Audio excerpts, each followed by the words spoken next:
Hey guys, thanks for checking out the review.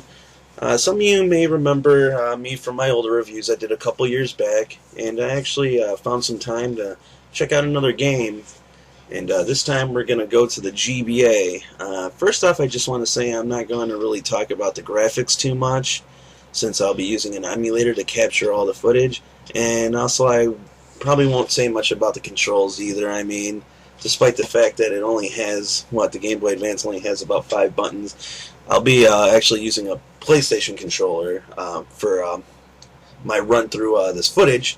So, I mean, unless the actual in-game controlling of the character is just really, really atrocious, then I'll bitch about it. But, you know, if it's pretty standard, then yeah, I'm really not going to get into that. But anyways, yeah, review time. This time I'll be reviewing Bruce Lee, Return of the Legend. A very fitting title. I mean, a lot of people actually, see him as a legend. Anybody who can kick Chuck Norris's ass is a legend in my book. And yeah, that did happen back in 1978. The film was called Way of the Dragon, actually. And not only did he beat Chuck Norris's ass, but I believe in that movie he also killed him as well. So, yeah. But, yeah, don't worry, all you Chuck Norris fans. I mean, before you go on ahead and, skin me alive, I'm sure, Chuck Norris could probably beat the shit out of Bruce Lee in a back alley brawl any day of the week, right? Point to Chuck on that one. But, still, however you look at it, Bruce Lee was indeed a legend. I mean, come on, there's even fighters clearly modeled after him in video games. I mean, two great examples are Fei Long from Street Fighter and Law from Tekken. It's pretty clear this man had a significant influence in pop culture. So the question is, will the game that bears his name in fact be legendary as well? Okay, well, maybe that isn't fair to say, but can we at least hope that this game is at least playable and, dare I even say, fun? Well, let's dig in and see what we can find.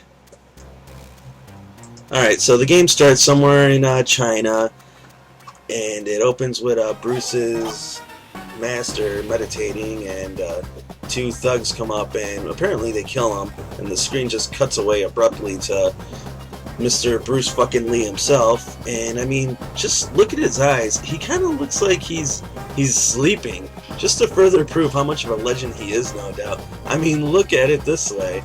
I would believe that Bruce Lee could kick my ass or anyone else's ass even in his sleep. What a cocky fucker. Alright, now we get the whole cliche walking in the middle of nowhere type of thing.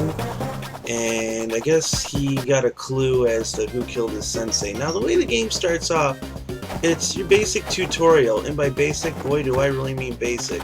You do 2 jumps, okay? A short jump, a long jump, a roll, and then you're already into the next area. And this is where it gets better. Yep, now for the scary part of the game. This game actually has a stealth side to it. And not just like a little, tiny little mashup thing with it. This is like the other half of the game. So this game is half beat 'em up and then half stealth. And I'm sorry, but you're Bruce Lee. It's not like you're Solid Snake or anything like that. I mean, you're Bruce Lee, you're thinking about kicking ass and taking names. Don't get me wrong, Snake does that too, but it just doesn't feel right in this game. It feels very out of place. Okay, well, anyway, we're going to get back to the stealth in a little bit, but yes, this game also has weapons too. Now, I've only played about 5 levels or so of this game, and from what I've seen, you only get 2 weapons, and one's the bow staff, and one is the nunchucks. I don't think you get any type of, gun or anything like that. I think it would kind of take away from the whole purpose of the game. But the weapons actually, they are useful, but if you get hit while you have a weapon, you lose it. I mean, you can try and pick it back up, but, one hit and you drop the weapon, I should say. You don't lose it. The other thing is that the weapons actually do have, a meter on them. I guess a quote-unquote health meter that, if you use it so many times, it goes away. Kind of like how they did in Streets of Rage 3. I believe those weapons had health, so to speak. But the combat really feels fluid and really good. I mean, it's really easy to pick up and just start playing and just kicking the shit out of dudes. I mean, it really feels not as generic as some people may think. I mean, this fucking game does have some surprises to it, and you know, you're gonna see some of them. Another quick thing I wanted to mention is look what he's wearing. He's wearing sky blue pants and a wife beater. I don't think anything says I'm gonna kick your ass more than sky blue pants. Now, besides the stealth being out of place in this game, I mean, we're talking about a game that isn't exactly 100% linear or anything like that, no. But we are talking about a game that is pretty much on the money, going from the left side of the screen to the right side of the screen. And there's just something in this game that is very unnecessary, again, kind of like with the stealth, but if anything, this makes even less sense, is that there's actually a key thing that you have to do. Like, you know, in Doom, they needed, like, you know, the keys to get by. Well, this game has the same thing, and not only that, it has different color keys, again, just like Doom. Now, when you're basically just going up and down and all the way to the right side of the screen, do we really need keys? I mean, most of these keys are just hidden away in a crate or a barrel or something cheap and generic like that. You know, they're not really in any way challenging to find. It's more something that you would overlook, not something where it would be like a puzzle or anything like that. So to actually implement this whole thing, again, I just have to go back to the whole thing of it just being pointless. It's not like in Doom where you're running around and you're forced to find these secrets, getting by, etc., etc.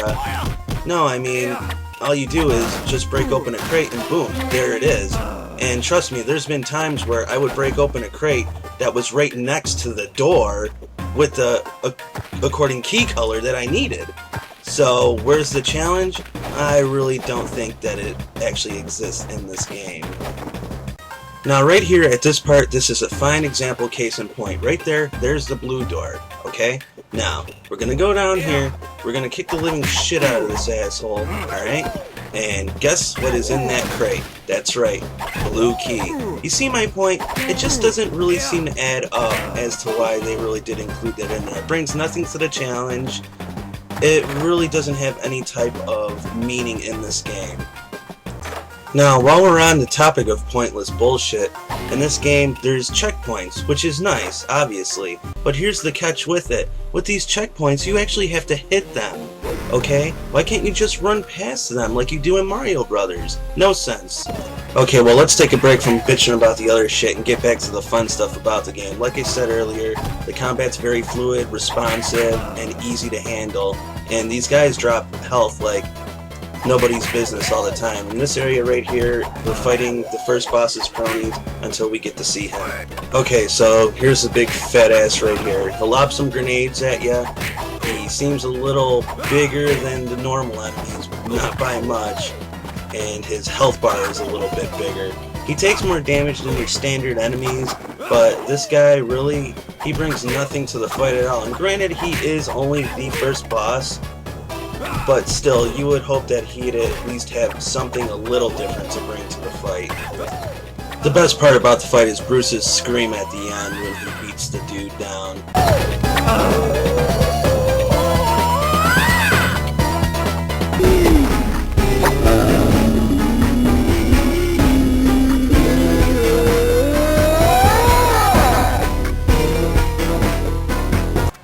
Okay, well, enough of that and being immature, at least for a few seconds. Now we're back to stealth missions. Ugh, I really don't like these missions at all. And to make this one even worse, like, this is at the very least, like a 7 to 10 minute level where you basically can't kick the shit out of anybody. Now, let me just say that. You're Bruce Lee, and you can't kick the shit out of anybody in this level. What you can do is use these darts that they give you. And the darts are cool and everything, but still, it's no kick to the face, if you know what I'm saying.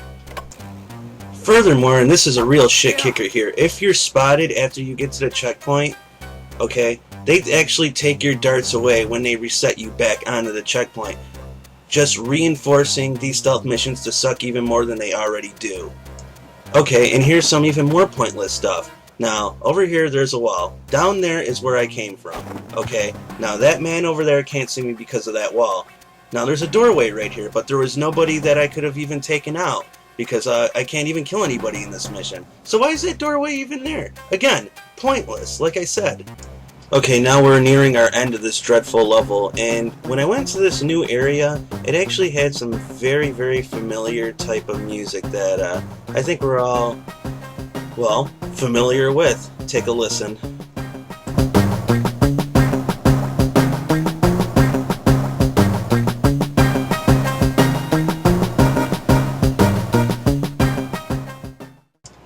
Yeah, I'd say it's quite a familiar tune. I just can't seem to really put my finger on it, though. What is it? Is it a movie? A TV show? Ah, we're just wasting time. Forget it. The next area in the Mission Impossible, the Bruce Lee game, is this tournament arena place. Now, this is more what I'm talking about. This is what it should really be about. Not this whole stealth thing like I've already strenuously put out there. But yeah, this is more like it. The only problem is it's short-lived. There's only like 3 or 4 fights and then that's it. You go on to the boss of the level, in which he's really not a slouch either. He's a pretty tough guy. I actually got pretty lucky when I beat him on my second try.